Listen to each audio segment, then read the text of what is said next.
Saterdag die 17de Mei nooi ons u hartlik uit om Etienne van Tonner se Bonsmara veiling te kom bywoon hier op Warmbad. Ons het 15 bulle vir u wat in die kudde gebruik is deur wat uit baie goeie kuddes uitkom, alle bulle is getoets. Dan het ons vir u koeie en kalvers, dragtige koeie, dragtige verse, oop versies. Al hierdie diere kom hier uit Nylstroom, Naboom, hier in die berge uit.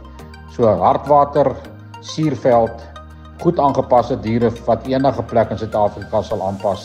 U is baie welkom om die veiling te kom bywoon. Al hierdie diere, ons het BM getoets op die kudde, skoon gesertifiseer, die bulle se saad en alles is getoets. Trieg en vibriose word getoets. So ons maak seker dat u wat ook al u koop, dat u veilig is om dit te koop. Alle diere is relatief jonk nog steeds. Etienne gaan nou net sy fokus verander na stoetteling toe en daarom word die kommersiële kudde verklein. So dit is dis 'n afskaal kudde en u kan regtig waar kwaliteit diere kom koop hierso Saterdag die 17de Mei.